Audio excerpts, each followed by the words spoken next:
Mardi 23 octobre 2018, ici Éric Latour et bienvenue à Saint-Jean-sur-Richelieu. Vous savez maintenant, il y a une seule assemblée publique par mois et donc depuis le 23 octobre, à chaque semaine, on vous présente certains extraits de cette assemblée. Aujourd'hui, il y a eu évidemment un vote sur lequel les élus ne se sont pas entendus. C'est sur des dépenses d'avocats. On voulait voter une enveloppe additionnelle pour aider le service du contentieux de la ville de Saint-Jean-sur-Richelieu et vous allez maintenant comprendre pourquoi.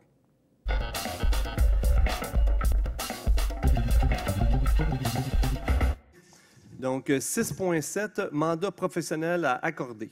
Proposeur. Oui, Monsieur le maire. Alors, je propose que l'avocat de conseil soit mandaté à s'adjoindre les services professionnels qu'il jugera appropriés afin de l'accompagner sur les mesures à prendre pour régler notamment et sans s'y limiter les questions de diffamation, d'atteinte à la vie privée, d'intimidation et de harcèlement. Que l'avocat de conseil soit autorisé à mandater, s'il y a lieu, un cabinet d'avocats pour intenter les procédures appropriées suite aux recommandations reçues relativement aux situations de diffamation, de harcèlement, d'intimidation et d'atteinte à la vie privée. Qu'un montant ne dépassant pas 75 000 soit autorisé à cette fin afin d'acquitter, s'il y a lieu, les honoraires engendrés par les démarches prévues au paragraphe précédent. Que ces honoraires soient défrayés à même le folio budgétaire prévu lors de telles situations. Que copie de la présente résolution soit accessible à tous les employés de la ville de Saint-Jean-sur-Richelieu. Appuyeur. J'appuie Patricia Poisson. Patricia Poisson appuie. Est-ce que quelqu'un demande le vote? Je demande le vote. Monsieur Justin Bessette demande le vote. Monsieur Berthelot, voulez-vous nous expliquer pourquoi vous voulez faire adopter cette résolution?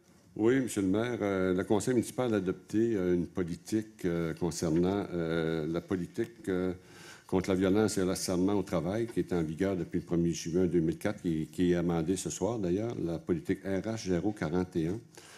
Alors, cette politique s'applique aux élus, à tous les employés de la ville. Alors, on voit dans cette politique que la ville souhaite fournir à ses employés un environnement de travail exempt de violence et de toute forme de harcèlement. Ça inclut les comportements dirigés, donc ou par n'importe quelle autre personne avec qui un employé doit interagir dans l'exécution de son travail. La violence et le harcèlement au travail sont prohibés. La ville n'entend faire aucune tolérance à cet égard, donc c'est la politique.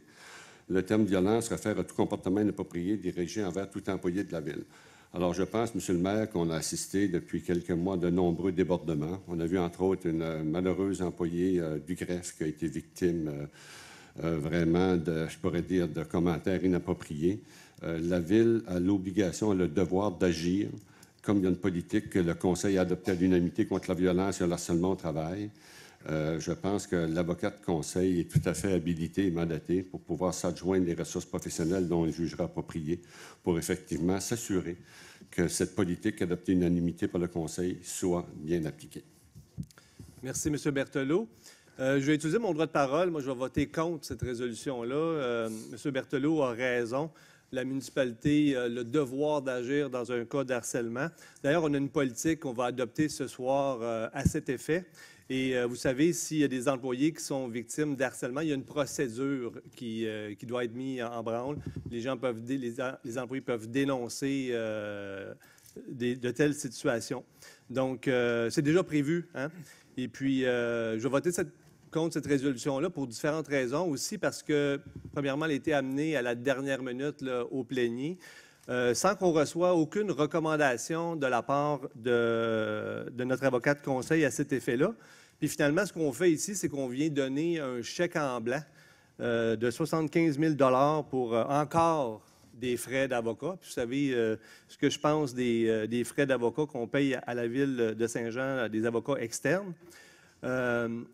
Il ne faudrait pas venir finalement utiliser des avocats à des fins politiques.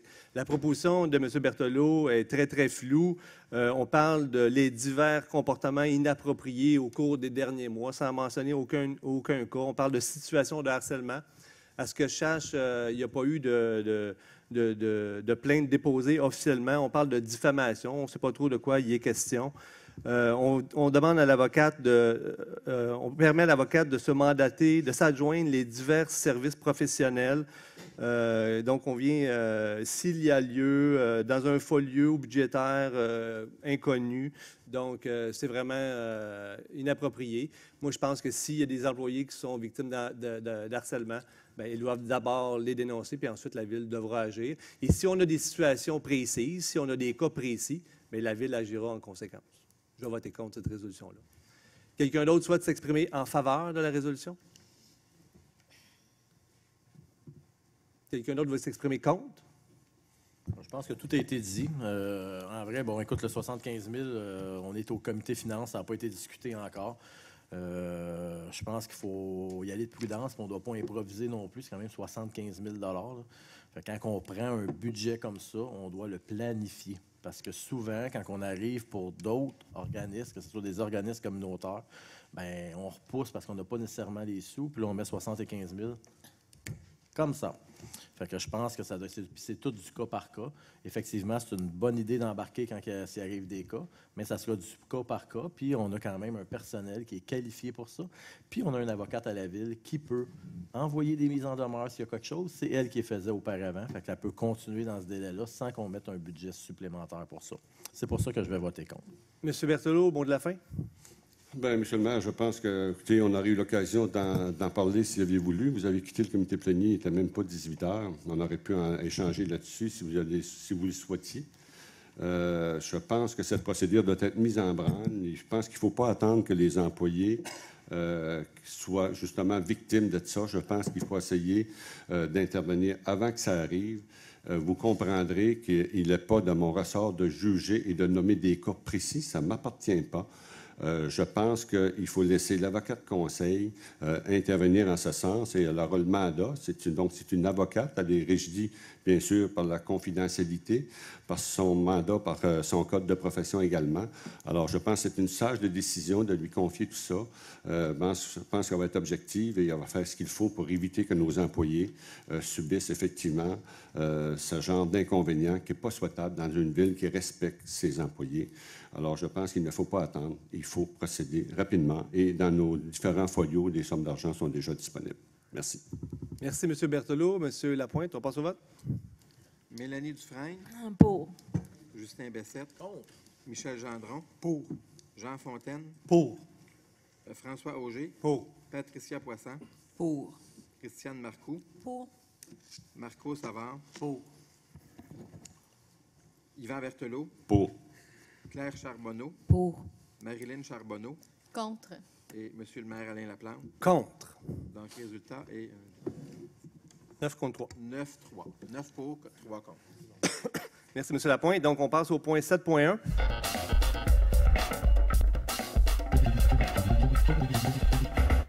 « 14.15 qui va s'appeler « Adoption d'un guide de participation citoyenne et maintien du processus référendaire ». Donc, je répète, 14.15, « Adoption d'un guide de participation citoyenne et maintien d'un processus référendaire ».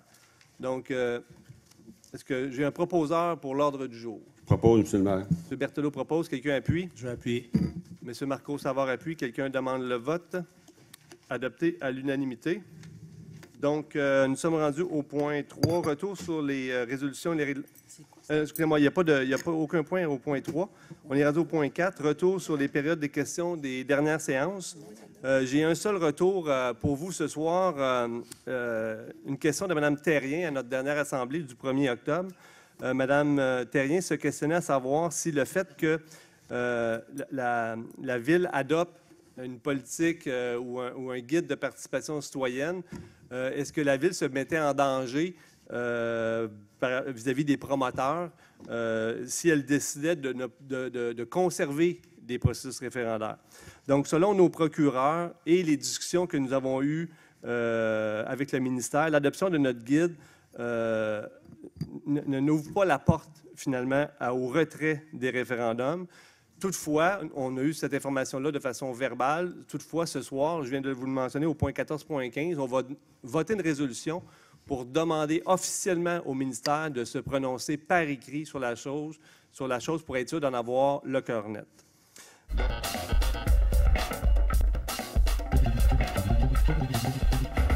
Madame Sylvie Mascotte, bonsoir. Bonsoir. Je suis venue pour vous présenter le projet que j'ai fait qui s'intitule « Ma rivière, mon plein air ».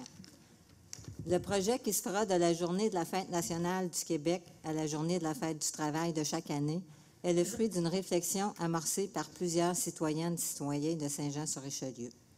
Ce projet est avant tout porté par la volonté d'améliorer l'accessibilité et la sécurité de la rue Champlain pour les vélos autos et piétons et de protéger le patrimoine naturel de la rivière en lui redonnant un espace plus convivial tout en le mettant en valeur et cela en apportant une plus-value pour l'environnement. En partant du Vieux-Saint-Jean vers le sud-ouest, la rue Champlain est une voie à deux sens de la rue Saint-Paul à Loyola et elle est bordée par un trottoir seulement. Au croisement de la rue Loyola, la rue Champlain est plus large, ce qui a permis l'ajout d'une belle piste cyclable avec vue qui longe la bande du canal et la rivière Richelieu jusqu'à la rue Chêne-Vert, rue du Pont vers l'île Sainte-Thérèse. La rue Champlain, entre les rues Saint-Paul et Loyola, c'est le vestige d'une époque où les véhicules à essence régnaient en roi et maître sur notre réseau routier et dans nos villes. Cette section de la rue Champlain est largement utilisée par les véhicules automobiles et elle subit des heures de pointe de plus en plus encombrées la semaine, tout comme les week-ends. La vitesse de circulation permise de 50 km est, à notre avis, trop élevée. De plus, la rue Champlain, entre les rues Saint-Paul et Loyola, est trop étroite pour permettre la cohabitation des autos et des vélos. Il se produit donc les situations suivantes.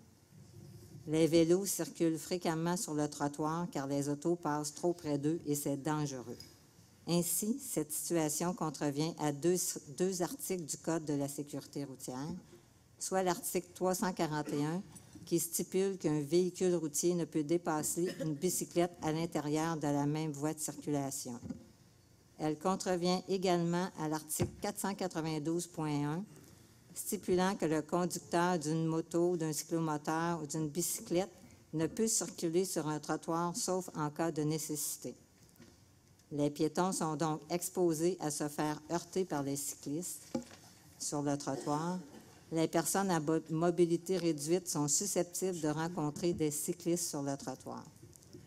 Le projet vise à repenser de façon collective la fonction de la rue Champlain en changeant la circulation sur la rue afin de permettre une meilleure cohabitation des véhicules, vélos et piétons, tout en respectant le Code de sécurité routière.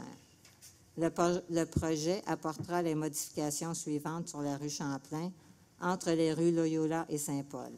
Abaissement de la limite de vitesse à 30 km/h, partage de la rue en enlevant une voie aux véhicules afin d'intégrer une piste cyclable. Ainsi, Saint-Jean, avec sa rivière, ses berges plus accessibles visuellement, offrirait un environnement plus sain, moins pollué, moins de gaz à effet de serre à ses citoyennes et citoyens et une meilleure qualité de vie aux riverains lors de la période de vacances scolaires. Un attrait pour les familles pratiquant le vélo. Cet espace plus vert qui s'inscrit dans l'ère du temps, parce que nous serons en 2019, améliorerait l'attrait touristique pour les cyclistes en augmentant sa qualité de réseau cyclable et en créant une belle boucle de l'écluse de Saint-Jean au centre-ville jusqu'à l'île Sainte-Thérèse via Champlain et Jean-Talon et un retour par la voie cyclable sur la bande du canal vers le Vieux-Saint-Jean. L'idée est de transformer la rue Champlain lors de la période estivale en une voie pour les autos, une voie cyclable pour les vélos et de baisser la limite à 30 km/h. Ainsi, la rue demeurerait accessible et sécuritaire pour tous, y compris les piétons et les personnes à mobilité réduite.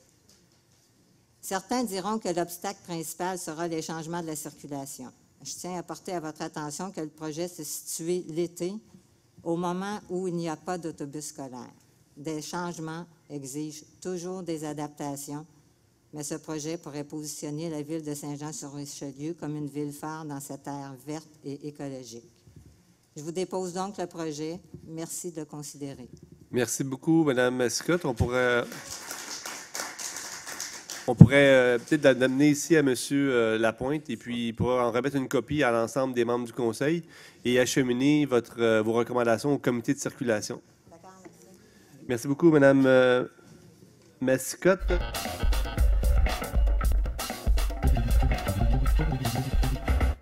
Bonsoir, M. Blais. Monsieur le maire, bonjour. Je reviens sur le projet de la rue Courville. Oui. Vous allez me trouver tenace. Ce projet-là, à l'origine, il a changé de côté. On a coupé des arbres. Maintenant, j'aimerais ça qu'on m'explique qui, à la ville, a autorisé conteneur à déchets en façade Et on s'entend que dans le processus de consultation, jamais a été spécifié qu'il était pour avoir un conteneur à déchets en façade, de un. De deux, les plans et devis ont été soumis à plusieurs reprises au comité d'urbanisme. Il n'a jamais été question de conteneur en façade. Là, Vous avez un bon point, M. Blais. Parce que je viens souvent ici pour des dérogations mineures, puis je pose la question, pourquoi on autorise un conteneur à déchets? Là, ça, c'est un projet qui est flambant neuf. Vous avez raison, il ne doit pas avoir de conteneur en façade. Un an, puis là, j'ai un conteneur à déchets qui est en face sur la rue de Courville, et de plus, le conteneur à déchets, il n'est pas sur son terrain, il est sur le terrain de la commission scolaire, sur le terrain de l'école. Il est juste en face de la rue Jeanne-Robert. J'ai pris une photo et je vous avise que je vais publier l'information sur Facebook demain. Je trouve ça inacceptable parce que ce projet-là, il y a eu tout plein d'embûches, de changements. Je suis venu à plusieurs reprises, je vous ai interpellé. On a questionné pour la raison pour les arbres, pourquoi que ça a été changé. Là, maintenant, je me retrouve avec un conteneur à déchets en façade, c'est la rue Courville, et c'est le seul, puis d'une belle couleur rouille en plus. Monsieur Blais, est-ce que vous me permettez d'aller aux sources puis de faire cette vérification-là? Parce que vous avez parfaitement raison. Les conteneurs ne doivent pas être aménagés en façade.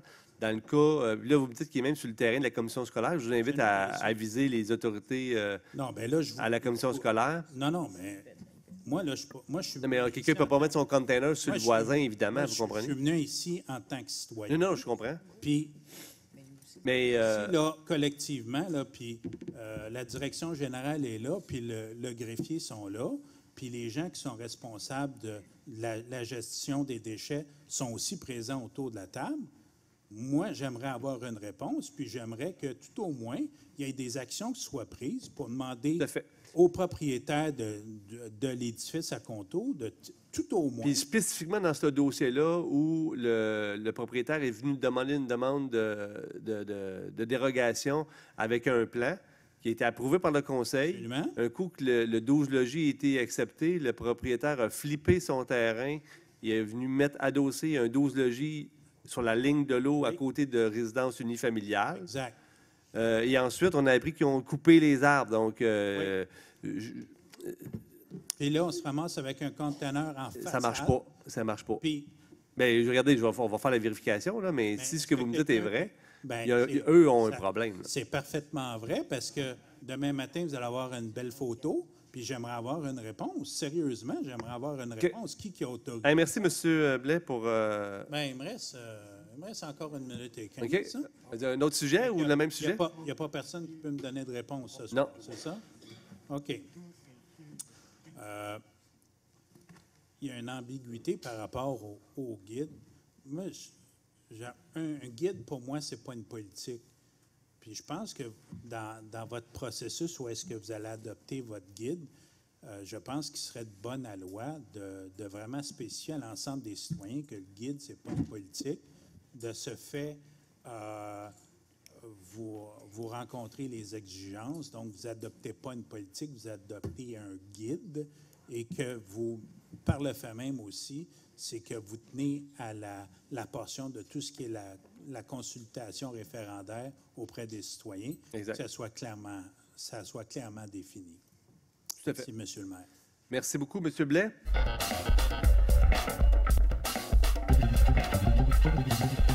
Juste un point, je vais revenir un peu sur le dossier de la rue Courville. On sait que c'est un dossier qui était drôlement parti avec certaines lacunes. Comme on dit à l'urbanisme, c'est un dossier qui nous a été échappé, entre autres, même sur le comité de consultation. La façon que la MRE est établie, évidemment, c'est quand on a un concept de projet avec démolition de bâtiments, ça a été implanté, mais on n'a pas de coût d'argumentation échangé, de modification pour tenir, si on veut, le promoteur à faire exactement le projet tel qui a été présenté. Ce qui fait qu'actuellement, le comité de consultation ainsi que la direction du service d'urbanisme sont en train de travailler sur un nouveau programme qui va exister, qui appelle ça un PPC-moi. Ce qui veut dire, c'est qu'à chaque demande de réglementation de changement de zonage, mettons comme dans le cas de la rue Courville, du projet de Courville, c'est qu'un coup les autorisations autorisées pour le changement de zonage, le projet doit être présenté dans toute son intégrité. Ce qui veut dire, c'est que qu'est-ce qui est présenté doit respecter l'entente initiale. Fait qu'à ce moment-là, il n'y aura pas de changement de mouvement ou d'implantation de bâtiment, de changement de côté. Ce qui fait qu'évidemment, c'est que dans certains projets, ça va être très avantageux, puis en même temps, ça va donner la chance au service d'urbanisme et à la direction générale de tenir au moins le projet comme qui a été présenté initialement. Entre autres, dans le dossier de la rue Courville, vous pouvez être sûr que quand on parle évidemment du conteneur, M. Biss, que vous avez fait part, d'après moi, ce n'est pas seulement un conteneur temporaire, parce que dans l'autorisation de l'implantation de ce permis-là, de l'implantation-là, il doit obligatoirement avoir un conteneur enfoui arrière-cour. Donc, on va prendre le temps de vérifier soigneusement, voir si effectivement c'est juste plutôt un conteneur temporaire par rapport au contexte que la construction n'est pas terminée. Fait qu'en grande ligne, c'est un peu ce qui est du dossier du projet de la rue Courville. Puis pour les autres points, je n'ai pas d'autre chose. Fait que je vous souhaite un bon retour à tous. Merci. Merci, M. Savard.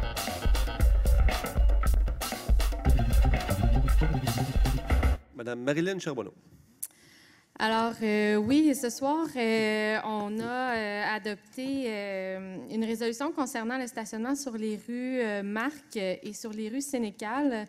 Je conviens que ça va chambarder les habitudes de plusieurs citoyens là, qui avaient l'habitude d'aller prendre l'autobus sur le coin de Villeneuve et sur le coin de Saint-Gérard. Alors, j'invite les citoyens là, à aller au terminus d'autobus. Il y a suffisamment de place. C'est des départs qui sont directs vers Montréal. Et c'est vraiment pour une question de sécurité là, pour les gens du secteur où est-ce que les rues sont beaucoup trop petites et en hiver, ça occasionne beaucoup de problématiques de sécurité, entre autres pour les résidents, les automobilistes qui peinent à sortir de leur cours. Puis même aller à la poste, là, ça devient compliqué. Alors, je demanderais juste aux gens de se diriger vers le terminus d'autobus. Concernant toute la démarche pour le guide de participation citoyenne, je tiens à informer les citoyens que présentement, il y a une consultation en ligne pour que vous puissiez partager votre opinion sur la façon que vous aimeriez être consulté, sur la façon que vous percevez les consultations. Puis, je pense que c'est important d'aller remplir ce sondage-là parce que c'est ce sondage-là qui va alimenter les discussions du comité auquel des citoyens participent, auquel les citoyens aussi tiennent à leur référendum et ces citoyens-là vont faire des recommandations au conseil municipal dans cet esprit-là. Puis, c'est une démarche en ce moment qui fait l'unanimité. Puis, je comprends très bien les interrogations. Puis, je veux dire, on prend les mesures pour régler un peu ce flou-là. Puis, tu sais, je soutiens les citoyens. Le référendum, c'est important. Puis, je pense qu'il faut être clair. Puis, il faut le faire comprendre à la population qu'on adopte un guide de participation citoyenne et qu'on s'engage unanimement à maintenir les référendums, de faire des communications claires à cet effet-là. Et voilà, c'est ce que j'avais à dire pour aujourd'hui.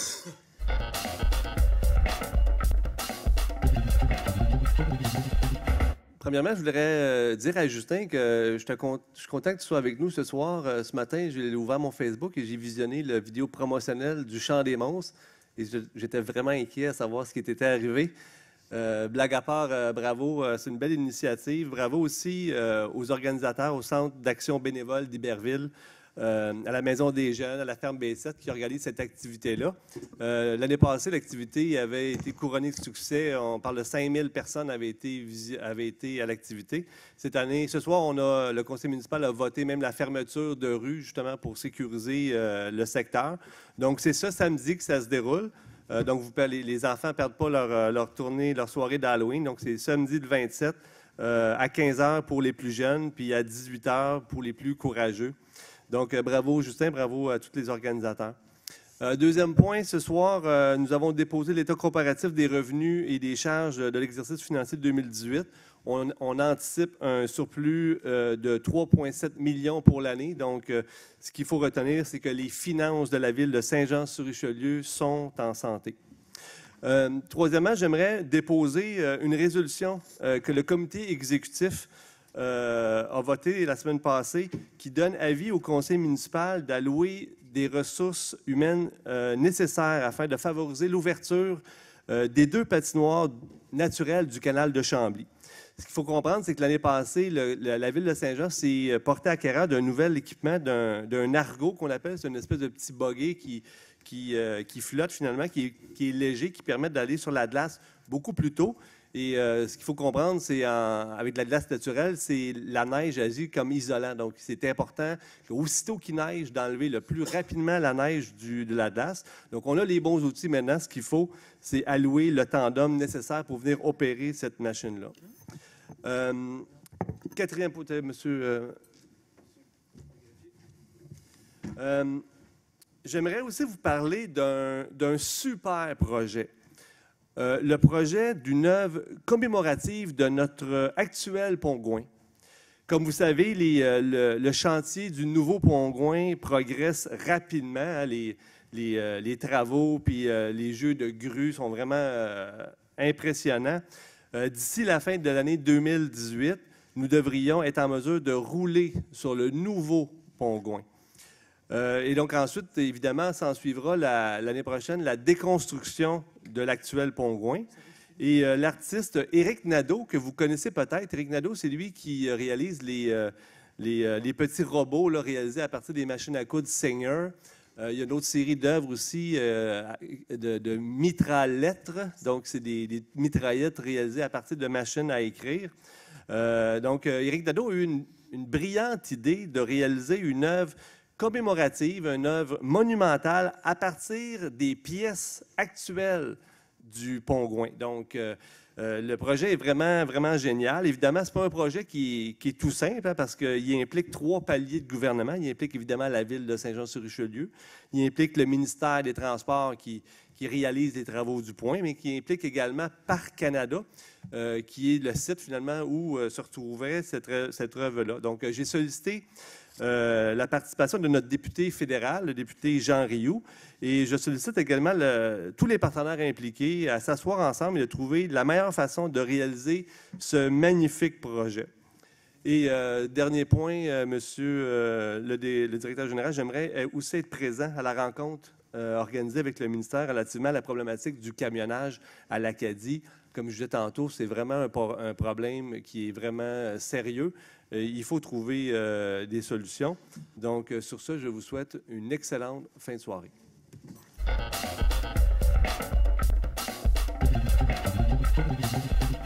Merci d'avoir été là. On se fixe rendez-vous la semaine prochaine alors qu'on va vous présenter à nouveau des extraits, toujours de cette séance du mardi 23 octobre 2018. Entre-temps, si vous désirez nous écrire, faites-le par courriel à ericlatour en un mot @ commercial tvhr9.com.